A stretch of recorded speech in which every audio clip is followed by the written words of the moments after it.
تم میں سے کوئی شخص مومن نہیں ہو سکتا جب تک کہ اپنے بھائی کے لیے بھی وہی شے پسند نہ کرے جو اپنے لیے کرتا ہے. اس سے اونچی اخلاقی تعلیم کیا ہوگی؟ لیکن اس کا مفہوم عام طور پر محدود سمجھا جاتا ہے کہ آپ اچھا پہننا چاہتے ہیں تو اپنے بھائی کو بھی اچھا پہنائیں، آپ اچھا کھانا چاہتے ہیں تو اپنے بھائی کو بھی اچھا کھلائیں. جب بھائی بھی ایک حقیقی بھائی ہے، ایک چچا زاد بھائی ہے، ایک بھائی جو ہے وہ دادا کی نسل سے چل کر بھائی بن گیا، یہ تو پھیلتا جائے گا. ہر انسان دوسرے انسان کا بھائی ہے، کم سے کم ہر مسلمان دوسرے مسلمان کا بھائی ہے. دائرہ تو پھیلتا جائے گا. لہذا ایک طرف تو گویا کہ لوگوں کی طرف خیر اور بر، تبرع، اس کی تلقین ہو گئی.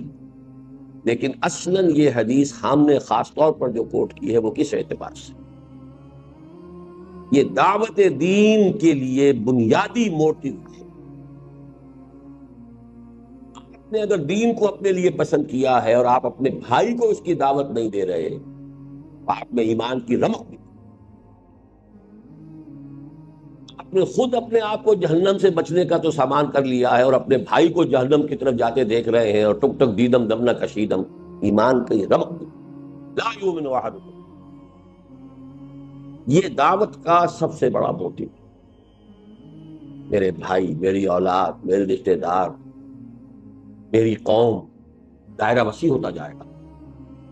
تنظیم اسلامی کا جو ہمارا تاسیسی قرارداد، اس کی پھر تشریحات ہو. ہر شخص کو داعی ہونا چاہیے، اور دعوت کا دائرہ قو انفسکم، اس کے بعد واہلیکم، اس کے بعد اپنا کنبہ قبیلہ، یا اس کے بعد اپنی قوم، یا قوم اعبدوا اللہ، اس کے بعد پوری نوع انسانی ہے. یہ سب سے بڑی خدمت خلق ہے. اس لیے کہ کھانا پینا پہننا یہ تو صرف اس دنیا سے متعلق ہے. جو آخری زندگی ہے، آخرت کی زندگی ہے، ابدی زندگی ہے، ہمیشہ کی زندگی ہے، اس کے خیر اور اس کی بھلائی میں آپ دوسروں کو شریک نہیں کرنا چاہ رہے. اس سے اڑی چوٹی کا زور لگا دیں، کوئی ریجیکٹ کرتا ہے تو وہ اس کے دل میں ہے، اس کی جواب دہی وہ خود اللہ کیا کرے گا. لیکن اگر آپ نہیں کر رہے ہیں تو آپ اس حدیث کی زد میں آ جائیں گے. لا یؤمن احدکم حتی یحب لاخیہ ما یحب لنفسہ. اب ایک حدیث آ رہی ہے کہ جو اسلام کے قانونی نظام کی ایک اہم ترین شق ہے. عن ابن مسعود رضی اللہ تعالی عنہ قال قال رسول اللہ صلی اللہ علیہ وسلم لا يحل دم امرئ مسلم الا باحدى ثلاث: السيب الزاني، والنفس بالنفس، والتارك لدينه المفارق للجماعة. رواہ البخاری و مسلم. یہ بھی پھر روایت کے اعتبار سے بہت اونچی حدیث. نہیں حلال ہے کسی مسلمان کا خون، یعنی خون بہانا، اس کی جان لینا حلال نہیں ہے. لا یحل دم امرئ مسلم، کسی مسلمان انسان کا خون جائز نہیں ہے، خون بہانا، قتل کرنا جائز نہیں ہے. الا باحدى ثلاث، سوائے تین میں سے کسی ایک شکل کے. السیب الزانی، شادی شدہ زنا کرنے والا یا زنا کرنے والی. جب ظاہر بات ہے پتھر ماریں گے تو سر پھوٹے گا اور جسم کے اوپر لگے گا، خون بہے گا، مارنا. والنفس بالنفس، قتل عمد کا مجرم اگر اس کے ورثاء جو ہے مقتول کے اسے معاف نہ کریں، یا یہ کہ خون بہا لینے پر آمادہ نہ ہو، تو اس کی جان لی جائے گی، اس کا خون جو ہے جائز ہو گیا. والتارک لدینہ، اور دین کو چھوڑ دینے والا مرتد، المفارق للجماعہ، جو جماعت کے اندر مفارقت پیدا کر رہا ہے، تفرقہ ڈالنا. یہ جو ہے تین شکلیں، یہ ہے مسلمان کے قتل. چوتھی شکل ہے کسی کافر حربی کے قتل. چنانچہ جو بھی ہمارے سورہ فرقان کے آخری رکوع میں بھی آتا ہے، والذین لا يدعون مع اللہ الہا آخر ولا يقتلون النفس التي حرم اللہ الا بالحق ولا يزنون. تو قتل جو ہے بالحق وہ صرف 4 شکلیں ہیں. کافر بھی یہ نہیں کہ جس کافر کو جو چاہو قتل کر دو، کافر حربی ہو جس کے ساتھ جنگ ڈکلیئرڈ ہو، حربی کافر. اور اس کے بعد مسلمان جو ہے وہ 3 شکلوں میں سے ایک. بدقسمتی سے اس رجم کے بارے میں چونکہ مولانا بن نصر اصلاحی صاحب نے بھی بڑی اجماع امت سے ہٹ کر اور ان احادیث صریحہ کو رد کرتے ہوئے بات کہی ہے، میں حال ہی میں انہیں خط لکھ رہا ہوں. آپ دعا کریں اللہ تعالیٰ ان کے دل کو پھیر دے. اللہ نے انہیں عمر طویل دی ہے. میں درخواست کر رہا ہوں کہ وہ رجوع کریں اپنے اس مرنے سے پہلے پہلے. اللہ تعالیٰ انہیں اس کی توفیق دے دے. اللہ تعالیٰ دلوں کو بدل سکتا ہے. تو السیب الزانی، زانی یا زانیہ جو شادی شدہ، اگر غیر شادی شدہ ہے تو 100 کوڑے کی سزا قرآن میں آئی ہے. شادی شدہ کے رجم کی سزا قرآن میں نہیں آئی ہے. یہ حدیث و سنت سے ہے. اور اسلامی قانون کا منبع قرآن کے ساتھ ساتھ سنت رسول بھی. اور اصل میں یہ سنت رسول بھی نہیں ہے، اس سے بھی آگے بڑھ کر شریعت موسوی کا وہ قانون ہے جو منسوخ نہیں ہوا. شریعت موسوی اسلامی شریعت تھی. اب اس میں سے جو چیزیں منسوخ ہو گئی، ورنہ جو چیزیں شریعت موسوی کی منسوخ نہیں ہوئی وہ جوں کی تو قائم ہے. اس لیے حضور نے جب پہلا رجم کیا ہے تو آپ نے فرمایا کہ اللہ میں نے تیری کتاب کے حکم کو زندہ کر دیا. وہ کتاب سے مراد اور قرآن میں تو ہے ہی نہیں. اس میں کچھ اشکالات ہیں لیکن یہ بحث کا موقع نہیں ہے. بس دعا ضرور کیجئے، آپ تہہ دل سے دعا کیجئے. آج ہی میں ختم کو بھیجوں گا، آپ دعا کریں کہ اللہ تعالیٰ ان کو رجوع کی توفیق عطا فرما دے. اور نفس بالنفس یہ تو صاف سی بات ہے. التارک لدینہ المفارق للجماعہ، یہاں جو ہے ایک اشتباہ پیدا ہو جاتا ہے کہ آیا ہر مرتد واجب القتل ہے یا اس کے ساتھ دوسری کوئی شرط بھی ہے، المفارق للجماعہ، جماعتی نظم کو درہم برہم کرنے والا.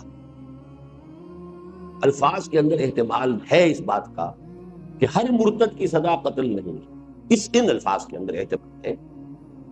لیکن جو مرتد بھی ہو اور جو کمر کس لے اب اپنے اس ارتداد کے جراثیم کو اور پھیلا رہا ہو اور اس کے اندر فساد پھیلا رہا ہو، اس کے حق میں حضرت علی رضی اللہ تعالی عنہ کا ایک فعل بھی ہے ہمارے پاس کہ خوارج کے بارے میں، جن کے بارے میں کہ امت کا اجماع ہے کہ وہ اسلام سے نکل گئے تھے، مرتد ہو گئے تھے، لیکن یہ کہ حضرت علی رضی اللہ تعالی عنہ نے انہیں یہ کہا تھا آخری وقت تک کہ اگر تم لوگ فساد نہیں مچاؤ گے تو میں تمہیں کچھ نہیں. لیکن یہ بھی ایک بڑی فقہی بحث ہے، میں اس کی تفصیل میں جانا نہیں چاہتا اس وقت.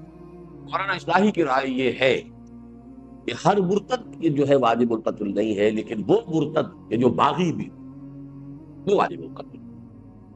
اس کے لیے کچھ گنجائش میں پاتا ہوں، اگرچہ اجماع امت کے خلاف وہ بات بھی جاتی ہے، لیکن حدیث کے الفاظ میں کہنے کے لیے کسی شخص کو کوئی گنجائش نہیں. المفارق، کسی شخص نے بس ایسے ہی اپنا خاموش بیٹھا ہوا ہے، ہو سکتا ہے کچھ دنوں کے بعد رجوع ہی کر لیں، عقل درستی ہو جائے. تو یہ صرف ان الفاظ کے اندر احتمال کی وجہ سے میں نے کہا ہے کہ اس معاملے میں کوئی بات اگر شخص کہتا ہے تو اس کے لیے ایک بنیاد موجود ہے. عن ابی ہریرہ رضی اللہ عنہ ان رسول اللہ صلی اللہ علیہ وسلم قال من كان يؤمن بالله واليوم الآخر فليقل خيرا أو ليصمت ومن كان يؤمن بالله واليوم الآخر فليكرم جاره ومن كان يؤمن بالله واليوم الآخر فليكرم ضيفه رواه البخاری ومسلم. اب یہ دیکھیے، یہ اخلاق کے ضمن میں اخلاق عمدہ اخلاق انسان کے کردار کی خوبی اور بلندی، اس کے اعتبار سے نہایت خوبصورت حدیث ہے. جوامع الکلم میں یہاں بھی لفظ آ رہا ہے حسن الاسلام، نہیں یا نہیں. من کان یؤمن باللہ والیوم الآخر، جو شخص بھی اللہ اس یوم آخر پر ایمان رکھتا ہو، سب سے پہلی بات تو یہ ہے کہ وہ زبان کو کنٹرول میں رکھے. فلیقل خیرا او لیصمت،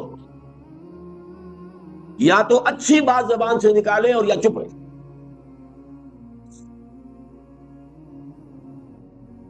یہ ہم پڑھ چکے ہیں نا حضرت معاذ کی روایت میں، سکلت قومک یا معاذ. یہ زبان کے جو حصائد السنہ ہیں یہی تو سب سے زیادہ جہنم میں لے جانے والے ہیں. کنٹرول. اسی لیے خطبہ نکاح میں جو آیات حضور پڑھتے تھے ان میں سورہ احزاب کی وہ آیت ہے، یا ایھا الذین آمنوا اتقوا اللہ وقولوا قولا سدیدا. یہاں خیر کہا، سدیدہ کہا، صاف سیدھی بات، عمدہ بات. زبان کا استعمال خیر میں ہونا چاہیے، شر میں نہیں ہونا چاہیے. اللہ کی دی ہوئی ایک امانت ہے، اللہ کی دی ہوئی ایک صلاحیت ہے، بہت بڑا اللہ نے آپ کو ایک ذریعہ دیا ہے اظہار ما فی الضمیر کا، اس سے خیر قبول میں آئے. من کان یؤمن باللہ والیوم الآخر فلیقل خیرا او لیصمت. خاموش رہے، بولنا کو ضروری ہے. اسی لیے من صمت نجا، جو خاموش رہا اس کی نجات ہو جائے گی. جو کم سے کم گویا ہو وہ گویا کہ زیادہ سے زیادہ محفوظ ہے. زیادہ جو ہے گویائی جو ہے وہ یاوہ گوئی کے اوپر کی طرف بھی انسان کو لے جا سکتی ہے. بسیار گوئی جو ہے اس میں اندیشے زیادہ ہیں. کم گو ہونا یہ در حقیقت میچورٹی کی دلیل ہے. آدمی میچور انسان. ومن کان یؤمن باللہ والیوم الآخر فلیکرم جارہ. اور جو شخص بھی اللہ اور اس کے اور آخر پر ایمان رکھتا ہو. اب دیکھیں یہاں پر ایمان بالرسول کا ذکر نہیں ہو رہا. کیوں نہیں ہو رہا؟ ایک تو چونکہ حضور خود کہہ رہے ہیں تو بار بار اپنے اوپر ایمان کو ریپیٹ کرنا یہ بھی ایک بامروت انسان کے لیے ذرا کوفت کی چیز. دوسری بات کیا ہے کہ یہاں موٹیوز کی ہو رہی ہے. موٹیو دو ہی ہے، اللہ کو راضی کرنا، آخرت کی سزا سے بچنا. میں وہ جو آیت البر کا جو درس ہے ہمارا درس نمبر 2، نیکی کا موٹیو وہ ایمان باللہ اور ایمان بالآخرت سے متعلق ہے. نیکی کی فوج اور اس میں توازن یہ ایمان بالرسالت سے متعلق ہے. تو یہاں موٹیوز کی بات ہے. ومن کان یؤمن باللہ والیوم الآخر فلیکرم جارہ. اب اس پر لازم ہے کہ وہ اپنے پڑوسی کا اکرام کرے، عزت کرے، احترام کرے، اس کی عزت نفس کو مجروح نہ کرے. وہ غریب ہے تو ایسا نہ ہو کہ تمہارے عللوں تللوں سے اس کا دل مجروح ہو، اس کے بچوں میں احساس محرومی پیدا ہو. یہ وجہ کہ فرمایا کہ اگر اپنے بچوں کے لیے پھل لے کر آؤ تو اپنے پڑوس میں ضرور بھیجو. اور اگر اتنے ہی کم لا سکتے ہو کہ نہیں بھیج سکتے تو کم سے کم چھلکے دروازے کے باہر مت پھینکو. پڑوسی کا بچہ نکلے گا باہر اور اسے معلوم ہو کہ اس گھر میں آج آم کھائے گا، اب وہ احساس جو ہے محرومی کا اس میں شدت سے پیدا ہو، جا کر کہیں دور پھینکا. اس درجے باریک بینی کے ساتھ جو ہے یہ اخلاق حسنہ کی تلقین محمد رسول اللہ صلی اللہ علیہ وسلم. ومن کان یؤمن باللہ والیوم الآخر فلیکرم ضیفہ. جو کوئی بھی ایمان رکھتا ہو اللہ پر اور یوم آخر پر اس کے لیے لازم ہے کہ اپنے مہمان کی عزت کرے، اس کا اعزاز کرے، اس کا اکرام کرے. یہ جو مہمان نوازی ہے اصل میں یہ بھی حسن الاخلاق میں سے ہے. اور واقعہ یہ ہے کہ جب تک تمدن فاسد نہیں ہو جاتا، چاہے کوئی معاشرہ کافرانہ ہو، لیکن ابتدائی شکل میں جب بھی معاشرہ ہوتا ہے نیسنٹ، جبکہ ابھی پولیوشن نہیں ہوئی ہوتی، اور یہ بڑے بڑے شہر جو ہیں ان میں آ کر یہ چیز ختم ہو جاتی ہے. بڑے بڑے شہروں میں مہمان مصیبت نظر آتے ہیں. اس کی وجوہات ہیں. دیہات میں کوئی کبھی جائے گا شاذ، اور شہر میں تو لوگ آتے رہتے ہیں، اپنا یہ کام ہے، اپنا وہ کام ہے، آئے اپنے کام سے آپ یہاں تشریف لے آئے ہیں. اب آپ روزانہ جو ہے وہ لوگوں کی ضیافت کر کے تو آپ کا تو بیڑا غرق ہو جائے گا. ٹائم ختم ہوتا ہے، آپ کے خرچ ہوتے ہیں. اسی لیے حضور کی ایک حدیث میرے ذہن میں اس کا مطلب نہیں ہے کہ آپ نے بڑے شہر بنانے سے روکا. شاید 5 لاکھ کی غالباً آبادی آپ نے کسی حدیث میں معین کی ہے، اس کے بعد شہر اور بسایا جائے، اس سے آگے شہر نہیں ہونا چاہیے. اس پر عمل کیا جرمنز نے. انہوں نے اس طرح پھیلایا ہے اپنے ملک کے اندر انڈسٹری کو، کہیں کنسنٹریشن، ایک جگہ پر ایک انڈسٹری ہے، وہیں پر ایک شہر ہے، وہیں پر ان کے ساری سیوک جو ایمینٹیز ہیں وہ فراہم کرتی گئی ہیں، وہیں مارکیٹ ہے، وہیں سب کچھ ہے، وہ ایک ایک یونٹ بن گیا. اب 10 میل چلے جائیے، اس کے بعد میں اور آ جائے گا، پھر 10 میل چلے جائیے. یہ نہیں کہ کلسٹر آف انڈسٹریز ہے، اور وہاں پر پھر جو حالات ہوتے ہیں اور پھر جو گندگیاں پیدا ہوتی ہیں، کوئی پڑوسی دوسرے پڑوسی کا نہ پرسان حال ہے نہ جاننے والا ہے. ایک ایک کروڑ کا شہر ہو، آپ دیوار بیچ کے پڑوسی سے سال ہر سال تک کبھی الیکس سلیکٹ بھی نہیں ہوتی، نام ہی معلوم نہیں ہوتا. تو یہ در حقیقت حضارت جس کو کہتے ہیں اور مدنیت مدینہ شہر سے ہے. یہ شہری زندگی کی لعنتوں میں سے ایک لعنت. جب تک وہ دیہاتی فطری زندگی ہوتی ہے تو مہمان نوازی یہ انسان کے فطرت کا ایک وصف ہے. آدمی جو ہے خود روکھی روٹی کھا لے گا، مہمان کو چپڑی روٹ دے گا، پراٹھا دے گا، خود کسی وقت فاقہ کر لے گا، مہمان کو دے گا. یکرم ضیفہ، کہ چاہیے کہ اپنے ضیف کا وہ ہے وہ اکرام کرے. عن ابی ہریرہ رضی اللہ عنہ ان رجلا قال للنبي صلی اللہ علیہ وسلم اوصنی قال لا تغضب فردد مرارا قال لا تغضب. رواه البخاری رحمہ اللہ. صحیح بخاری کی روایت ہے حضرت ابو ہریرہ سے رضی اللہ تعالی عنہ. ایک شخص نے حضور سے درخواست کی کہ حضور مجھے کوئی وصیت فرمائیے، نصیحت فرمائیے، مجھے کوئی بات فرمائیے ایسی جسے میں پلے باندھوں. فرمایا لا تغضب، دیکھو غصہ مت کیا. انہوں نے فرمایا پھر کچھ اور پھر ارشاد فرمائیے، کچھ اور، لا تغضب. بار بار اس نے یہ کہا، حضور یہ فرماتے رہے لا. اس قسم کی احادیث کے بارے میں ایک بات نوٹ کر لیجیے. میری کنٹریبیوشن یہی ہے کہ میں ان احادیث کے ضمن میں جو فہم حدیث کے چند بنیادی چیزیں ہیں ان کو میں مختلف حوالوں سے مختلف احادیث کے ضمن میں آپ کے سامنے لا رہا ہوں، اور ان کے نہ ہونے کی وجہ سے بڑے اشکالات پیدا ہوں. دیکھیے، ایک ہوتی ہیں جنرلائزڈ قسم کی باتیں، عموم کے ساتھ سب لوگوں کے لیے وہ مفید ہوں، سب لوگوں پر اپلیکیبل ہوں. ایک ہوتی ہے پی پی کالز، یا یہ کہ پرٹیکولر پرسن پریسکرپشن. اب ایک شخص جو ہے وہ ملیریا کا مریض ہے تو اسے ملیریا کی دوا دی جائے گی. ایک ٹائیفائڈ کا مریض ہے تو ٹائیفائڈ کی دوا دی جائے گی. حفظان صحت کے اصول بیان کیے جائیں گے، سب کے لیے بیان کیے جائیں. دیکھو یہ پانی صاف پیا کرو، ہوا صاف رکھا کرو، مچھروں سے اپنے آپ کو بچاؤ. یہ آپ حفظان صحت کے اصول سب کے لیے بیان کیے جائیں. لیکن یہ پرٹیکولر پرسن سامنے آ جاتا ہے، خاص اس کے مزاج سے واقف ہو کر بات کہنا، یہ در حقیقت اس نوع کی حدیثوں میں سے. ویسے تو یہ کہ اس کا عموم کا پہلو بھی ہے، انسان مغضوب الغضب نہیں ہونا چاہیے، فوراً غصے میں آ جائے، مشتعل ہو جائے، یہ بھی ایک نفاق کی علامت ہے. لیکن اس شخص کو جو بات آپ یہی فرما رہے ہیں، معلوم ہوتا ہے کہ آپ کو اندازہ تھا کہ وہ شخص جو ہے وہ اس کے مزاج کے اندر یہ غصے کا پہلو جو ہے وہ زیادہ ہے. تو یہ ہے اصل میں پرٹیکولر پرسن کے لیے پریسکرپشن، پی پی پی. جیسے پی پی کال ہوتی ہے آپ کی، یہ پریسکرپشن جو ہے یہ خاص، آگے ایک اور آئے گی بات، وہ ہے جنرل پریسکرپشن. لیکن یہ لا تغضب، اس میں بھی عمومیت ہے. غضب مغلوب الغضب ہو جانا بہرحال بہت بڑی برائی ہے. لیکن یہاں جو ہے خاص طور پر محسوس ہوتا ہے کہ اس شخص کے اندر یہ بات ہے. اسی پر قیاس کر لیجئے کہ مختلف اوراد وغیرہ جو حضور نے لوگوں کو بتائے، یہ کر لیا کرو، یہ پڑھ لیا کرو. اب ان میں سے ایک ہے جنرلائزڈ، مثلا تسبیح فاطمہ، ہر نماز کے بعد یہ 33 مرتبہ سبحان اللہ، 33 مرتبہ الحمدللہ، 33 یا 34 مرتبہ اللہ، یہ عام. کسی کو آپ نے کچھ اور بتا دیا، کسی کو کچھ اور بتا دیا.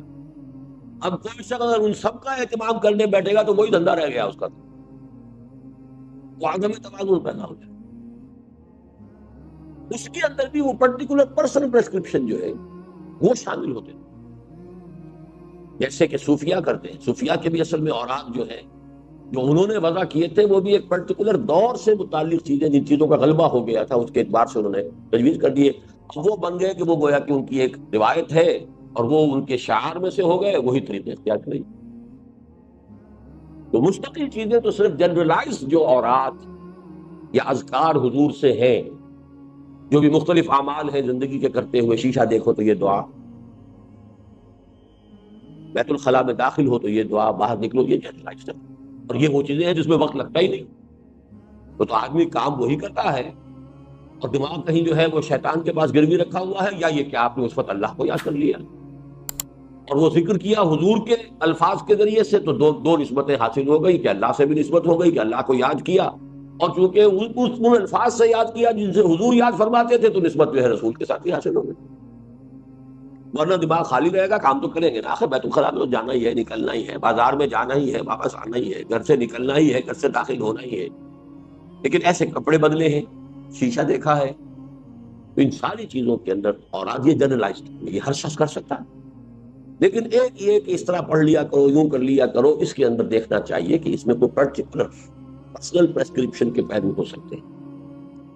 اس پہلو سے یہاں پر اس حدیث کے اندر اس اصول کو سمجھتے ہیں۔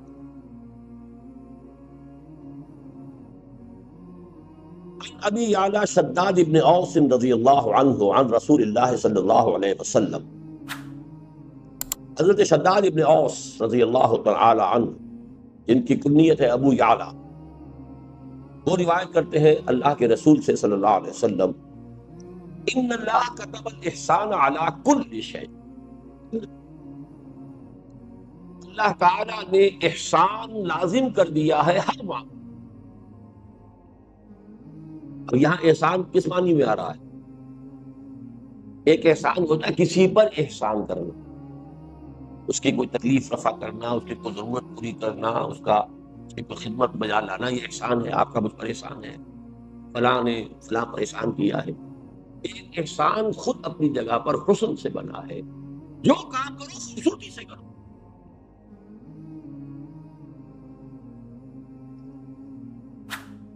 اور وہ احسان اسلام جو ہے تمہاری، اسلام پر تمہارا عمل خوبصورتی کے ساتھ۔ ایک ہے نماز جیسے ہوئی، مارے باندھے پڑھ لی ہے، ٹکرے مار لی ہے، نماز کو چلیے شاید ہو ہی گئی ہو، خوبصورت نماز تو نہ ہوئی، نماز خوبصورت ہونی چاہیے، تمہارا جو ہے فعل جو ہے اس کے اندر حسن ہونا چاہیے۔ یہ گویا کہ جسے جلال اور جمال کہتے ہیں، تو جمال کا پہلو بھی ہر شے کے اندر جو ہے۔ اب اس کی مثال دیکھیے، فَإِذَا قَتَلْتُمْ فَأَحْسِنُوا الْقَتْلَ، اگر قتل کرنا ہے تو خوبصورتی سے قتل کرو، اسی لیے یہ جلاد پیشہ بنا ہے۔ عام آدمی سے کہا جائے اس کی گردن مار دو تو گردن مارے گا، تو ممکن ہے کہ وہ آدھی کٹے آدھی نہ کٹے اور وہ تڑپے، یہ پیشہ کیوں بنا ہے؟ جس کی گردن مارنی ہے ایک ہی واٹ کے اندر اسے اتنی مشق ہوتی ہے، یہ سعودی عرب میں اب بھی ہوتا ہے، میدان العدل میں یہ نہیں کہ اب وہ بکری کو ذبح کرنا ہے، اب کھلی چھری لے لیے رگڑے جا رہے، وہ اپنے جو ہے بیچاری جو ہے اس کی جان کے اوپر بنی ہوئی ہے، آپ تیز چھری لیں تاکہ یہ کہ ایک دو مرتبہ کے اندر اس کی وہ منزل جو ہے وہ اس پہ سے گزر جائے۔ قتل تو کرنا ہے، ذبح تو کرنا ہے، لیکن اس میں بھی حسن اور خوبی، حسن ادا، حسن عمل، اس کو ملحوظ رکھو۔ ان اللہ كتب الاحسان على كل شيء فاذا قتلتم فاحسنوا القتلة واذا ذبحتم فاحسنوا الذبح وليحد احدكم شفرته، اور چاہیے کہ تم میں سے ہر شخص اپنی چھری کو تیز کر لیا کرے، وليرح ذبيحته، اور اپنے ذبیحے کو راحت پہنچائے، ورنہ یہ کہ اس کے لیے جو ہے وہ کس قدر خوف تھا، اس کے لیے اس کے بھی احساسات ہیں، اس کی بھی جان ہے، تو جتنی کم سے کم مدت اس پر اس کیفیت میں گزرے یہ اس کا احسان ہے۔ تو اسلام کا احسان وہ ہے ان تعبد اللہ کانک تراہ فإن لم تکن تراہ فإنہ یراک۔ ابی ذر جندب بن جنادہ و ابی عبد الرحمن معاذ بن جبل رضی اللہ عنہما عن رسول اللہ صلی اللہ علیہ وسلم، حضرت ابو ذر جو ہے وہ اپنی کنیت ہی سے مشہور ہیں، یہ آج میں پہلی مرتبہ نام بھی پڑھ رہا ہوں آپ کا، جندب بن جنادہ، جنادہ کے بیٹے جندب جن کی کنیت ابو ذر رضی اللہ تعالی عنہ، عبد الرحمن معاذ بن جبل، ابی عبد الرحمن معاذ ابن جبل، اور حضرت معاذ ابن جبل جو ابو عبد الرحمن ہے رضی اللہ عنہما، ان دونوں سے اللہ راضی ہوتا ہے۔ کون سے دونوں؟ ابو ذر اور حضرت معاذ۔ اب دیکھیے، ابو ذر کا نام کسی کو معلوم نہیں، صرف کنیت معلوم ہے ابو ذر۔ معاذ ابن جبل کی کنیت کسی کو معلوم نہیں، نام معلوم ہے معاذ ابن جبل۔ لیکن یہ دو راوی ہیں، دو صحابی ہیں کہ جو روایت کر رہے ہیں۔ عن رسول اللہ صلی اللہ علیہ وسلم قال اتق اللہ حیثما کنت واتبع السیئۃ الحسنۃ تمحها وخالق الناس بخلق حسن، رواہ الترمذی وقال حدیث حسن، وفی بعض النسخ حسن صحیح۔ یہ امام ترمذی نے اس کو روایت کیا ہے، بعض نسخوں میں تو اس کو حدیث حسن صرف کہا ہے اور بعض میں حدیث حسن صحیح کہا ہے۔ یہ روایت کے درجے کے اعتبار سے ہے۔ اب یہ تین اس میں ہدایات آئی ہیں، جوامع الکلم تین۔ پہلی بات، اتق اللہ حیثما کنت، جہاں کہیں بھی ہو اللہ کا تقوی جو ہے وہ تم سے چھوٹنے نہ پائے۔ ایک اور حدیث میں آتا ہے تقوی اللہ فی السر والعلانیہ، چاہے تم کہیں چھپے ہوئے ہو اور چاہے لوگوں کے اندر سامنے موجود ہو، ہر حال میں تقوی۔ یہ نہیں کہ خلوت میں کچھ اور ہے، جلوت میں کچھ اور ہے۔ اتق اللہ حیثما کنت، جہاں بھی ہو اللہ کا تقوی اپنے دل میں موجود ہو۔ واتبع السیئۃ الحسنۃ تمحوها، اور برائی کے پیچھے بھلائی کو لگا دو جو اسے محو کر دے گی۔ یہ قرآن مجید کی آیت ہے نا، ان الحسنات یذہبن السیئات، اور یہاں در حقیقت سیئات سے مراد صغیرہ گناہ ہے۔ کبیرہ گناہ تو توبہ کے بغیر نہیں ہوگا۔ آپ نے اگر اس سے توبہ نہیں کی تو کتنی ہی بھی نیکیاں آپ کرتے چلے جائیں، وہ گناہ آپ کے حساب میں سٹینڈ کرے گا، ڈیبٹ جو ہے، ڈیبٹ انٹری ختم نہیں ہوگی۔ لیکن چھوٹے چھوٹے گناہ صغائر ہوتے رہتے ہیں انسان سے، کبھی بے ارادہ ہو جاتے ہیں، کبھی بس نسیان میں ہو گئے، کچھ اور ہو گیا، چھوٹی بات ہو گئی۔ لیکن یہ کہ ایسے سیئات کو اگر اس کے پیچھے نیکی لگا دو گے تو وہ اس کو محو کر دے۔ ان الحسنات یذہبن السیئات، بس اس میں جو نکتے کی بات نوٹ کرنے کی، یہ کبائر میں نہیں ہے، یہ صغائر کی بات۔ جو حدیث میں آتا ہے انسان جب وضو کرتا ہے، کلی کرتا ہے، تو زبان کے اور منہ کے گناہ دھل جاتے ہیں، آنکھوں میں پانی ڈالتا ہے آنکھ کا گناہ دھل جاتا ہے، ہاتھ دھوتا ہے تو ہاتھ کا گناہ دھل جاتا ہے۔ تو یہ در حقیقت وہی صغائر جو انسان سے سرزد ہوتے رہتے ہیں، یہ ان کا ازالہ ہوتا ہے۔ تیسری ہدایت، وخالق الناس بخلق حسن، لوگوں کے ساتھ حسن خلق کے ساتھ معاملہ کرو، ان کے ساتھ رہو، معاشرت تمہاری جو ہے عمدہ اخلاق کے ساتھ ہو، اچھے برتاؤ کے ساتھ ہو، نیک رویے کے ساتھ ہو۔ اللہ تعالیٰ ہمیں اس کی توفیق عطا فرمائے۔ اس حدیث کو میں چھوڑ رہا ہوں، 10 یہ ہے وہ جو کہ تصوف کی حدیثوں میں سے ہے۔ اب آئیے الحدیث العشرون، عن ابی مسعود عقبۃ بن عمرو الانصاری البدری رضی اللہ عنہ۔ اب یہ ابو مسعود، ایک ہے ابن مسعود، عبداللہ ابن مسعود، وہ تو ہے مہاجر کبار صحابہ میں سے ہیں، انہی کے شاگرد ہیں کئی واسطوں سے امام ابو حنیفہ، وہ جو ہے عبداللہ ابن مسعود۔ یہ ابو مسعود ہے انصار میں سے، جن کا نام ہے عقبہ ابن عمرو۔ یہ جب واو آگے لگا ہوتا ہے، واو پڑھا نہیں جاتا، امرو نہیں ہے یہ،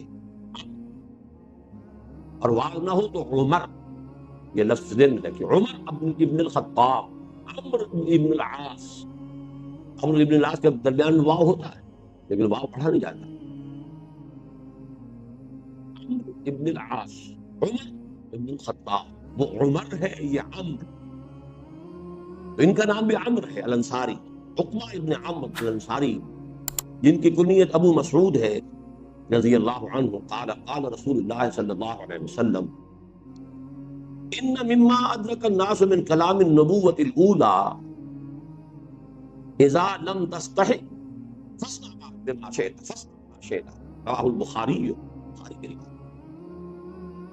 حضور نے فرمایا کہ سابقہ انبیاء کی تعلیمات میں سے جو چیز لوگوں نے پائی ہے، یعنی چونکہ بہت سی تعلیمات جو ہے وہ تو گم ہو گئی، محفوظ نہیں رہی۔ نبوت الاولیٰ جو ابتدائی نبوتیں تھیں، انبیاء تھے، ان کی تعلیمات کا اثر و بیشتر حصہ تو ضائع ہو گیا، گم ہو گیا۔ ان مما ادرک الناس من کلام النبوت الاولیٰ، ابتدائی نبوت کے کلام میں سے لوگوں نے جو کچھ پایا ہے، اس میں سے ایک بات یہ بھی ہے، مما صرف یہی نہیں ہے، اس میں سے ایک بات یہ بھی ہے، بہت پیاری بات ہے، اذا لم تستحِ فاصنع ما شئت، جب تم میں حیا ہی نہ رہے تو کرو جو چاہو۔ اسی کا فارسی میں ترجمہ ہے، بے حیا باش و ہر چخائی کو، ایک دفعہ حیا کا پردہ اٹھا دو پھر جو چاہو گو۔ اسی لیے حدیث میں دوسری میں آتا ہے الحیاء شعبۃ من الایمان، حیا ایمان کا شعبہ۔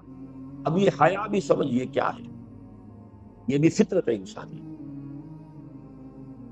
اس کا تعلق کس لفظ سے ہے، کیا اس کا روٹ کیا ہوگا، ہا یا واہ؟ اس سے کوئی اور لفظ آپ کو معلوم ہے جو بنا ہو؟ حیات، حی کے معنی کیا؟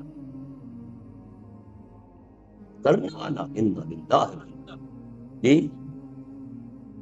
زندہ، یہ کیا ہے گرامر میں جی؟ اسم تو وہ محیی ہوتا ہے بھائی، زندہ کرنے والا محیی، احیا یحیی احیاء فہو محیی جی۔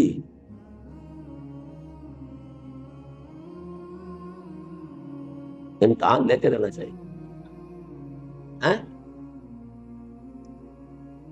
صفت مشبہ ہے، حی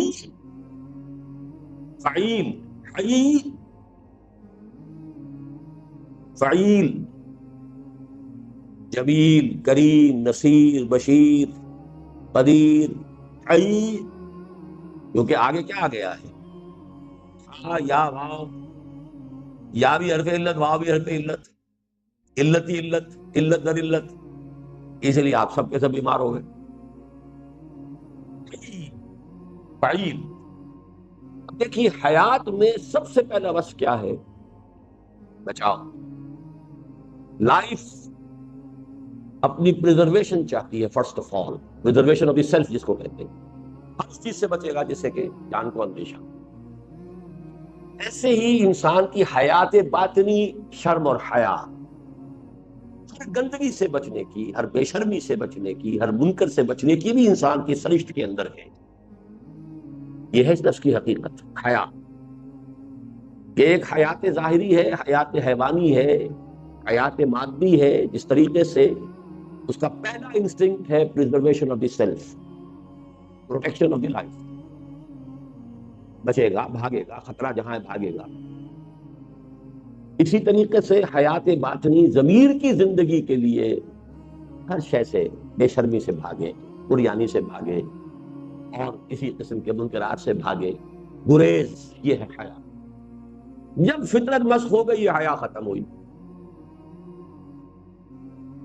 اس کو بھی نوٹ کر لیجئے، یہ بات ظاہر بات ہے آپ کو کوئی محدث تو نہیں بتا سکتا جس نے زوالوجی، باٹنی، فزیولوجی نہ پڑھی ہو، ہمارے دماغ کا ہائیسٹ فنکشن جو ہے وہ حیا ہے، shyness and fear, human brain کے ہائیسٹ فنکشن ہے شائنس اینڈ فیئر۔ شراب کا عمل کیا ہوتا ہے کہ وہ اوپر سے ڈپریس کرنا شروع کرتی ہے، سب سے پہلے ہائیسٹ فنکشنز کو ناک آؤٹ کیا، حیا اور فیئر ختم ہوا، انسان میں جرأت زیادہ ہو گئی۔ اب لڑے گا تو خوب لڑے گا، بحث کرے گا تو زیادہ کرے گا، گانا والا خوب گانا گائے گا، اسے شرم ہی نہیں ہوگی، ورنہ جھجک سی رہتی ہے، لوگ کیا کہیں گے، لوگ کیا سمجھیں گے، میری غلطی پکڑ لیں گے، کیا ہوگا، یہ سب حیا ایک طرف ہوئی۔ اب وہ جو ریزلٹنٹ ایکٹیویٹی ہوتی ہے وہ بڑھ جاتی ہے، حیا کا ریسٹرینٹ ختم ہوا، فیئر کا ریسٹرینٹ ختم ہوا، جری ہو گیا آدمی، وہ جری نہیں ہوا، وہ اصل میں اس پر سے فیئر کا ریسٹرینٹ ختم ہو گیا. Highest function of the brain has been knocked out. تو ریزلٹ نکلا یہ کہ وہ زیادہ جری نظر آ رہا ہے تو وہی کچھ جو کچھ پہلے تھا اس کے اندر، اس سے زیادہ طاقت تو نہیں آ گئی، اس میں طاقت تو وہی کچھ ہے. اب کوئی گاما پہلوان تو نہیں وہ بن گیا کہ پہلے نہیں تھا اب بن گیا، جو کچھ تھا وہی ہے، لیکن یہ کہ اس میں سے وہ فیئر کا ایلیمنٹ کم ہو گیا. تو بظاہر وہ جرأت زیادہ ہے، بہادری زیادہ ہے، لڑنے مرنے پر آمادہ ہے. اسی طریقے سے شرم، شائنس، اب یہ دونوں الفاظ جو ہیں فیئر اینڈ شائنس، شرم کا پردہ اٹھا وہ جاؤ کر بے حیا باش و ہٹ خائی کو تو ہے اذا لم تستحی فاصنع ما شئت. اب دیکھیے یہ جنرلائزڈ پرسکرپشن کی بات آ رہی ہے. ان ابی عمرو وقیل ابی عمرہ، سفیان ابن عبداللہ رضی اللہ تعالی عنہ. اب یہ جو ہے حضرت سفیان ابن عبداللہ صحابی ہیں، ان کی دو کنیتیں ہیں، ابو عمرو یا ابو عمرہ، دونوں کہا گیا ہے. بعض نے کہا ابو عمرہ ان کی ہے، ایک نے کہا ہے نہیں ابو عمرو. قال قلت، وہ یہ فرماتے ہیں کہ میں نے عرض کیا حضور سے صلی اللہ علیہ وسلم، یا رسول اللہ قل لی فی الاسلام قولا لا اسأل عنہ احدا غیرک. اے اللہ کے رسول مجھے تو اسلام کی کوئی ایسی بات آپ بتا دیجئے کہ پھر مجھے کسی اور سے کچھ پوچھنے کی ضرورت نہیں. اب یہ وہ جوامع الکلم میں سے سمجھیے کہ جنرلائزڈ پریسکرپشن میں سے عظیم ترین پریسکرپشن میں سے ہے. قال قل آمنت باللہ ثم استقم. آپ نے فرمایا کہو میں ایمان لایا اللہ پر اور پھر جم جاؤ. یہ جم جانے ہی میں استقامت میں کہا کرتا ہوں قیامت مضمر ہے. اللہ کو تم نے مان لیا تو اب اللہ کی اطاعت کرو، یہ استقامت ظاہری ہے. اللہ کی رضا پر راضی رہو، یہ استقامت باطنی ہے. اللہ پر توکل کرو، یہ استقامت باطنی ہے. تو سارے ایمان کے ثمرات جم جاؤ اس پر. اس کے برعکس لفظ وہ ہے جو انگریزی میں ویورنگ مائنڈ، ادھر ادھر، کبھی نیکی کی طرف، کبھی ادھر، کبھی اللہ کی طرف، کبھی دنیا کی طرف. ایمان مجھے روکے ہے تو کھینچے ہے مجھے کفر، کعبہ میرے پیچھے ہے کلیسا میرے آگے. یہ کیفیت ہے. ثم استقم. اب یہ جو ہمارا درس ہے اس سے اول کا درس رابع، ان الذين قالوا ربنا الله ثم استقاموا تتنزل عليهم الملائكة الا تخافوا. اور کوئی چیز آئی نہیں وہاں، نہ نماز نہ جہاد، کوئی شے نہیں، کچھ بھی نہیں. جنہوں نے کہا ہمارا رب اللہ پہ جم گئے، اب جمنے کے اندر تو ساری قیامت آ گئی، جہاد بھی اسی میں آ گیا. جب اللہ کو مان لیا، اللہ نے حکم دیا جاہدوا فی سبیل اللہ باموالکم وانفسکم. استقامت کا تقاضا جہاد بھی ہے، استقامت کا تقاضا وہ بھی ہے جو اللہ پر اس کے رسول پر ایمان رکھے، وہ زبان سے خیر نکالے یا خاموش رہے. جو اللہ اور اس کے رسول اس کی آخرت پر ایمان رکھتا ہو اپنے پڑوسی کا اکرام کرے، جو اللہ اور آخرت پر ایمان رکھتا ہو اپنے مہمان کی ضیافت کرے. تو استقامت کے اندر ساری قیامت آ گئی. لیکن یہ سمجھیے کہ جنرلائزڈ اور نہایت لب لباب جسے ہم کہیں گے کہ ہر چیز کا ایک لفظ میں خلاصہ اگر چاہیے، لیکن انہوں نے خلاصہ مانگا تھا. کلی فی الاسلام قولا، اسلام کی حقیقت اور اسلام کے سارے مطالبات کا کوئی ایک لفظ مجھے بتائیے کہ جس میں سب سمجھ دیا جائے اور مجھے پھر کسی اور سے کچھ پوچھنے کی ضرورت نہیں. قال قل آمنت باللہ ثم استقم. آپ نے فرمایا کہو میں ایمان لایا اللہ پر، پھر اس پر جم جاؤ. ابی عبداللہ جابر ابن عبداللہ الانصاری رضی اللہ عنہما. جابر ابن عبداللہ تو ان کا نام ہے، انصاری صحابی ہیں. ان کی کنیت بھی ابو عبداللہ ہے، تو گویا کہ ان کے بیٹے کا نام بھی عبداللہ ہوگا. اور یہ ہوتا تھا، اب بھی ہوتا ہے، دادا کے نام اور بیٹے کا نام. ابی عبداللہ جابر ابن عبداللہ الانصاری رضی اللہ عنہما. یہ دونوں باپ بیٹا جو ہے یہ صحابی ہیں. ان رسول اللہ صلی اللہ علیہ وسلم فقال، ایک شخص نے حضور سے کچھ سوال کیے، ایک سوال کیا اور کہا، عرض کیا، ارأیت اذا صلیت المکتوبات وصمت رمضان احللت الحلال وحرمت الحرام ولم ازد علی ذلک شیئا ادخل الجنہ قال نعم رواہ مسلم۔ صحیح مسلم کی روایت ہے، ایک شخص نے پوچھا حضور سے، حضور مجھے بتائیے میں اگر فرض نمازیں پڑھ لوں، ادا کروں، رمضان کے روزے رکھوں، حلال کو ہی حلال جانوں یعنی اسی پر اکتفا کروں، حرام کو حرام ہی سمجھوں اس سے اجتناب کروں، لم ازد علی ذلک شیئا اور اس پر پھر میں کسی شے کا اضافہ نہ کروں، نوافل اور اوراد اور مراقبے اور یہ اور وہ، یہ میرے بس کا روگ نہیں ہے۔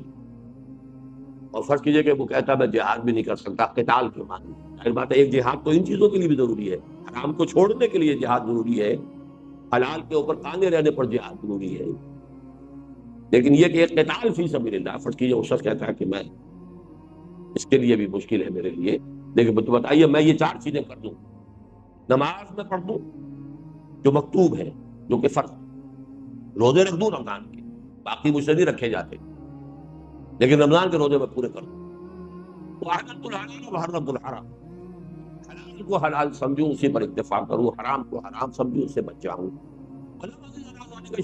اور اس پر میں کوئی اضافہ نہ کروں، ادخل الجنہ کیا میں جنت میں داخل ہو جاؤں گا، میں نام۔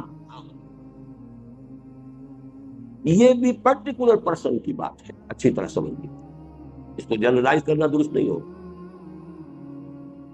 اس لیے کہ اب ایک آدمی ہے دیہات سے چل کر آیا، حضور کی صحبت سے زیادہ فیضیاب نہیں ہوا، ابھی اس کی کوئی تربیت نہیں ہوئی، تزکیہ نہیں ہوا، وہ کہتا جی میں تو ٹھیک ہے یہ کام تو میں کر دوں گا، جو بدویانہ مزاج تھا اس کا پورا ایک نقشہ جو اس کے پیچھے موجود ہے، صاف گوئی، پھونک کر بات کرنا، کوئی اس میں ایچ پیچ نہیں ہے، صرف صاف صاف بات، اگر یہ میں کر دوں تو جنت میں داخل ہو جاؤں گا، فرمایا ہاں ہو جاؤں۔ اس میں کئی ہمارے لیے ہیں، ایک تو یہ کہ ہمارے جو کانسیپٹس بن گئے دینداری کے، اس کے معیارات کو درست کرنے کے لیے حدیث پڑھی ہے، اصل شے حلال اور حرام ہے، یہ آدمی کچھ مکروہات میں مبتلا ہو گیا ہے، لمم جس کو کہا ہے سورہ نجم میں، وہ غلطیاں کچھ ہو گئی، یہ حلال اور حرام، حلال پر اکتفا کرو، حرام سے اجتناب کرو، فرائض ادا کرو، تو یہ بیسک بیس لائن یہی ہے۔ اس کے بعد اپنی اپنی ذوق ہے، کوئی شخص وہ ذوق جو ہے وہ قتال فی سبیل اللہ میں پورا کر رہا ہے، کوئی شخص جو ہے وہ کہیں نوافل میں ادا کر رہا ہے، لیکن یہ کہ جہاد جو ہے وہ ایمان کا لازمی فرض ہے، جدوجہد جو ہے نفس کے خلاف جہاد، عقل کے خلاف جہاد تو کرنا ہی ہے، لیکن بہرحال دین کی سادہ ترین شکل میں یہ حدیث جو ہے، اور اس میں پرٹیکولر پرسن والا پہلو دینے لگا۔ عن ابی مالک الحارث ابن عاصم الاشعری رضی اللہ عنہ قال قال رسول اللہ صلی اللہ علیہ وسلم، حضرت حارث ابن عاصم الاشعری، اشعری قبیلے کی طرف نسبت ہے، حارث ابن عاصم نام ہے، ابو مالک کنیت ہے، عن ابی مالک الحارث ابن عاصم الاشعری رضی اللہ عنہ قال قال رسول اللہ صلی اللہ علیہ وسلم۔ اب یہ بھی کوئی جوامع الکلم کی نوعیت کی حدیث ہے، الطہور شطر الایمان، پاکیزگی ایمان کا نصف ہے۔ کیا مطلب ہے؟ دیکھیے ہر شے میں نفی اور اثبات ہوتا ہے، لا الہ الا، آپ نجاست سے پہلے پاک ہوں گے ذہنی تو صحیح فکر اس جگہ پر آئے گا، یہ ذہنی نجاست کو پہلے نکالیں، الحاد کو نکالیں، کفر کو نکالیں، مادہ پرستی کو نکالیں، شرک کو نکالیں، تبھی مان آئے گا۔ تو آگے کام ہو گیا کہ جس میں کہ پاک کیا جا رہا ہے ذہن کو، اسی طرح اخلاق کے اندر جو اخلاق کے صحیح ہیں ان سے اپنے آپ کو پاک کیجئے تو اخلاق حسنہ کی آپ یاری ہو سکے گی، ان کی کاشت ہو سکے گی، وہ پرمان چڑھا سکیں گے۔ اسی طرح جسمی طہارت ہے، جسمانی طور پر نماز کیسے پڑھیں گے اگر جسم پاک نہیں ہے؟ اس کے بعد ہی ہوگا کہ آپ نماز جو ہے ادا کر سکتے ہیں۔ اور طہور و شطر، اسی طریقے سے کھانا پاک نہیں ہے تو آپ کی دعا قبول نہیں ہو رہی ہے۔ یہ جو ایک نیگیٹو اور سلبی پہلو ہے اس کو فرمایا یہ نصف ہے، الطہور و شطر الایمان۔ والحمدللہ تملأ المیزان، اور الحمدللہ میزان کو پر کر دیتی ہے۔ اس میں الفاظ آتے ہیں التسبیح نصف المیزان والحمدللہ تملأہ۔ یہ تو مسبحات کے شروع میں اکثر یہ حدیث بیان کرتا ہوں۔ تسبیح نصف میزان ہے اور الحمدللہ اس کو بھر دیتی ہے۔ وہ وہی بات ہے کہ ذات باری کی تنزیہ، تسبیح، تقدیس، ہر ایسے تصور سے پاک کر دینا جو اس کے شایع نشان نہیں ہے، عیب سے، کمی سے، کوتاہی سے، عجز سے، ہر چیز سے، وراء الورا، وراء الورا، پاک، منزہ، یہ گویا کہ یہ تسبیح ہے۔ یہ ایک حصہ ہو گیا۔ اب تحمید ہے، تمام اوصاف حمیدہ اس کے اندر ہے، تمام اعلیٰ اوصاف اس میں ہے، بتمام و کمال ہے۔ تو ذات باری تعالیٰ اور معرفت خداوندی کے بھی دو حصے، سبحان اللہ و بحمدہ، سبحان اللہ اور اپنے حمد کے ساتھ۔ یہاں محسوس ہوتا ہے کہ وہ ٹکڑا کہیں حذف ہو گیا ہے راوی سے، اس لیے کہ تملأ تو آ گیا، لیکن جیسے وہاں کا طہور اور شطر الایمان، وہ جو ایک نیگیٹو ایسپیکٹ تھا وہ یہاں پر آنا چاہیے۔ سبحان اللہ یا تسبیح نصف المیزان الحمدللہ تملأہ، ایک حدیث کی روایت کے الفاظ یہی ہے جو میں اب آپ کو سنا رہا ہوں، لیکن بہرحال یہاں صرف دوسرا ٹکڑا آیا ہے، الحمدللہ تملأ المیزان وسبحان اللہ والحمدللہ تملأان، اور یہ سبحان اللہ اور الحمدللہ تو دونوں مل کر بھر دیتے ہیں۔ یہاں وہ مفہوم ادا ہو گیا جو میں نے عرض کیا کہ آدھا پورا ہو گیا اس سے کہ سبحان اللہ، اللہ پاک ہے، ہر نقص سے، ہر عیب سے، ہر ضعف سے، ہر عجز سے، ہر کوتاہی سے پاک۔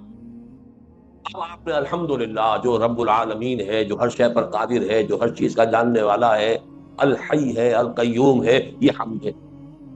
تو سبحان اللہ والحمدللہ تملأان، اور تملأ ما بین السماء والارض، یا بھر دیتا ہے یہ کلمہ آسمان اور زمین کے درمیان کل فضا کو، یعنی کل معرفت خداوندی ان دو کلمات کے اندر ہے،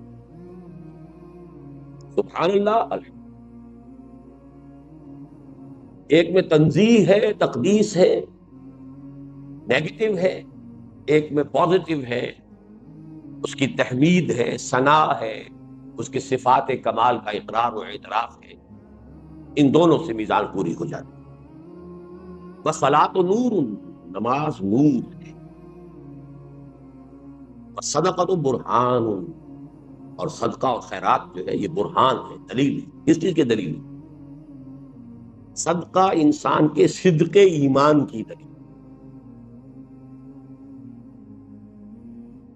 صلاۃ نور کیوں ہے؟ اس لیے کہ ان نور ذات باری تعالیٰ ہے، اور اس کی یاد کا جامع ترین ذریعہ نماز ہے۔ یہ تو یاد ہے تیسرے حصے کا پہلا سبق، اقیم الصلاۃ علی ذکری، اور صلاۃ ہی سے شروع ہو کر قد افلح المؤمنون الذین هم فی صلاتهم خاشعون، اور والذین هم علی صلواتهم دائمون یا یحافظون، یہ جو ہمارے دو پیسیجز پر مشتمل ایک سبق ہے نماز۔ اس لیے کہ ذکر خداوندی مجسم تو قرآن ہے، لیکن ذکر کا جامع ترین حصہ نماز ہے، کہ عملی ذکر بھی ہے اور قولی ذکر بھی ہے۔ آپ سجود اور رکوع بھی کر رہے ہیں، یہ آپ کا عملی گویا کہ ذکر ہے۔ الطہور شطر الایمان، والحمدللہ تملأ المیزان، سبحان اللہ والحمدللہ تملأان او تملأ ما بین السماء والارض۔ والصلاۃ نور، نور کیوں ہے؟ اللہ نور السماوات والارض، اور اللہ کے ساتھ آپ کا ذہنی اور قلبی رشتہ استوار ہوتا ہے۔ قرآن بھی نور ہے، فآمنوا باللہ ورسولہ والنور الذی انزلنا۔ تو ذکر جو ہے در حقیقت وہ نور ہے، اور ذکر کی جامع ترین صورت نماز ہے۔ صدقۃ برہان، برہان کس بات کی؟ کہ انسان صادق الایمان شخص ہے، صدقہ صداقت ایمان کی علامت ہے۔ قرآن مجید سے کوئی روایت، کوئی آیت پیش کریں گے؟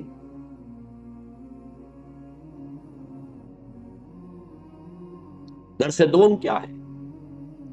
ليس البر أن تولوا وجوهكم قبل المشرق والمغرب ولكن البر من آمن بالله واليوم الآخر والملائكة والكتاب والنبيين وآتى المال على حبه ذوي القربى واليتامى والمساكين وابن السبيل والسائلين وفي الرقاب. اور آخری الفاظ کیا ہیں؟ اولئک هم الصادقون، یہ لوگ سچے. تو ایک تو سچائی باطنی ہے کہ ایمان ہو، لیکن اس کا ظہور جو ہے وہ عمل میں ہوگا. تو سب سے پہلا جو ہے عمل وہ صدقہ. وصبر ضیاء، صبر ضیاء ہے، چمک ہے. اس کی کیا توجیہ ہے؟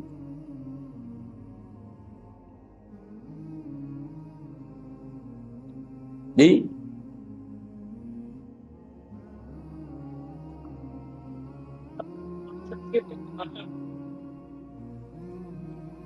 صحیح آپ کہہ رہے ہیں. اور اسی لیے روزہ بھی صبر ہے. روح کو نکھارنے اور جلا دینے والی چیز صبر. معنوی شخصیت کو جلا دینے والی اور نکھارنے والی شے صبر. القرآن حجت لک او علیک، قرآن حجت ہے یا تمہارے حق میں یا تمہارے خلاف. ایک تو یہ ٹکڑا تو ہمیشہ یاد رکھیے، لام اور علا کا جب تقابل ہم کرتے ہیں مختلف اسباق میں دروس میں، اس کو یاد رکھنے کے لیے یہ پیاری حدیث ہے. حجت لک او علیک، یا تمہارے حق میں حجت یا تمہارے خلاف. حق میں حجت، اس پر ایمان لاؤ گے، اس کو اپنا امام بناؤ گے، اس کی پیروی کرو گے، اس کے پیچھے چلو گے، اس کے حلال اور حرام کو تسلیم کرو گے، تو یہ تمہارے حق میں دلیل بن کر کھڑا ہو جائے گا. قیامت کے دن بھی گواہی دے گا، دنیا میں بھی تمہارے لیے نور بنے گا اور آخرت میں تمہارے لیے شافع بنے گا. اگر اس کو مانو گے نہیں، اگر اس کو پر عمل نہیں کرو گے، پڑھو گے لیکن عمل نہیں کرو گے، تو حجت قائم ہو گئی، مزید مشکل ہو گئی. پڑھو گے سمجھو گے نہیں تو حجت تمہارے خلاف ہوگی کہ اللہ یہ مجھے پڑھتا تھا سمجھتا نہیں، اللہ یہ مسلمان تو مجھے پڑھتا ہی نہیں، اللہ یہ سمجھتا بھی تھا بدبخت عمل نہیں کرتا. تو حجت تو شدید سے شدید پر ہو رہی ہے. علیہ کا تمہارے خلاف استغاثہ لے کر آئے گا. اللہ یہ کہتا کہ میں مانتا ہوں کہ تو اللہ کی کتاب ہے، اس نے کبھی پڑھائی نہیں. اللہ یہ پڑھتا تھا سمجھتا ہی نہیں تھا، اللہ یہ سمجھتا تھا عمل نہیں کرتا تھا. اور اللہ اس نے اپنا تو عمل کیا، مجھے دوسروں تک پہنچایا نہیں. لا یؤمن احدکم حتی یحب لاخیہ ما یحب لنفسہ بلغوا عنی ولو آیۃ. کل الناس یغدو فبائع نفسہ فبائع نفسہ فبائع نفسہ بائع نفسہ فمعتقها او موبقها. بڑا گہری بات، بڑی گہری بات. ہر انسان صبح کرتا ہے، غدا یغدو، صبح ہوئی آنکھ کھلی، فبائع نفسہ، وہ اپنے نفس کو بیچتا ہے، جان بیچتا ہے. یا جسمانی قوت بیچ رہا ہے، کسی چلا رہا ہے، شام کو 30 روپے 40 روپے 50 روپے ملیں گے. اینٹیں ہو رہا ہے، 50 60 روپے ملیں گے. اینٹوں کی چنائی کر رہا ہے، 100 150 روپیہ ملے گا. دکان پر بیٹھا ہے، کچھ ملے گا. کاموں کی جو ہے تلخ باتیں بھی سن رہا ہے، صبر کر رہا ہے، چلو کہہ جائے کچھ 2 4 پیسے دے کے ہی جائے گا. بیچ رہا ہے، عزت نفس کو بھی بیچ رہا ہے. افسر کی غلط بات بھی سن رہا ہے، چپ ہو رہا ہے، اپنی عزت نفس بیچ رہا ہے. کوئی ڈاکٹر بیٹھا ہوا اپنی صلاحیت جو ہے میڈیکل ایکسپرٹیز وہ بیچ رہا ہے. وکیل اپنا دماغ بیچ رہا ہے، اس نے اپنی وہ آرگومنٹ کی صلاحیت، قانون دانی، اس کو بیچ رہا. ہر شخص بیچ رہا ہے. انویسٹمنٹ ہو رہی ہے صبح سے شام تک. You are selling yourself. یا یہ کہ فزیکل ایلیمنٹ زیادہ ہے یا مینٹل ایلیمنٹ زیادہ ہے، بیچتا تو ہر شخص ہے. اس اعتبار سے تو ہو گیا تساوی کا معاملہ، برابری کا معاملہ.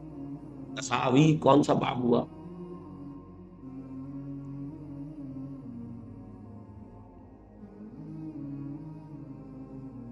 کچے ہیں. میں نے آپ کو بتایا ہے کہ باب 8 پکے ہو جائیں تو آدھی عربی آ جائے گی. کیوں؟ تساوی 3 سے الف واو، یہ مساوات سے، مساواتن باب مفعلہ ہو گیا.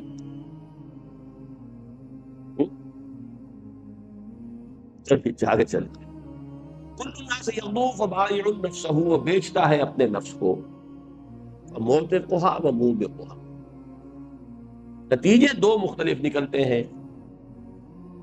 ایک شخص دن بھر اپنی جان بیچتا رہا، اپنی توانائیاں بیچتا رہا، شام کو آیا تو اپنے نفس کو آگ سے چھٹکارا دلا کر کوئی حرام کام نہیں کیا، کوئی جھوٹ نہیں بولا، کوئی وعدہ خلافی نہیں کی، کوئی خیانت نہیں کی، تو اپنے اعتاق کہتے ہیں آزاد کر، اعتاقا آزاد کیا، آزاد کرتا ہے اپنے نفس کو، مشقت جھیلی لیکن کم سے کم یہ تو ہو گیا۔ دوسرا وہ بدبخت ہے، مشقت جھیلتا ہے اور شام کو لے کر آتا ہے تو گناہ کا کی ایک پنڈ جو ہے وہ بھی لے کر آتا ہے ساتھ، اپنے نفس کا بیڑا غرق کر کے بھی آتا ہے۔ خسر دنیا والآخرہ، دن بھر کی مشقت بھی جھیلی اور آخرت کا عذاب لے کر آیا، منہ بے بہا، یا اسے ہلاکت کر حکیمانہ قول۔ لقد خلقنا الانسان فی کبد، ہم نے انسان کو پیدا کیا مشقت میں۔ مشقت تو لابد منہ ہے، ہر حال میں مشقت تو ہونی ہی ہونی ہے۔ مومن کی بھی مشقت ہے، کافر کی بھی مشقت ہے، ملحد کی بھی مشقت ہے۔ دنیا تو قید حیات و بند غم اصل میں دونوں ایک ہے، موت سے پہلے آدمی غم سے نجات پائے۔ کیوں؟ یہ تو ہر ایک کو ہی کرنا ہے، غم بھی ہے، صدمے بھی ہیں، ہر ایک کے لیے ہے۔ کسی کو سلطنت چھوٹنے کا صدمہ ہے، کسی کا بیٹا مر گیا اس کا صدمہ ہے، صدمہ تو ہے صدمہ، کسی کا مال جو ہے وہ ختم ہو گیا اس کا صدمہ ہے، لیکن صدمہ تو ہر ایک کے لیے ہے۔ قید حیات و بند غم اصل میں دونوں ایک ہیں، جب تک یہ قید حیات ہے بند غم بھی لگا رہے گا، موت سے پہلے آدمی غم سے نجات پائے کہ۔ لیکن بدبختی در بدبختی کیا ہے کہ اب تو گھبرا کے یہ کہتے ہیں کہ مر جائیں گے، اور مر کے بھی چین نہ آیا تو کدھر جائیں، وہاں جا کر بھی اگر جہنمی کے حوالے کر دیے گئے۔ یہ ہے صرف سارا سورۃ العصر کا یہ خلاصہ ہے، اور میرے اس کتاب میں یہ اشعار موجود ہیں۔ رواہ مسلم، اگلی حدیث بھی چھوڑ دیجئے، یہ بھی تصوف کی حدیث ہے۔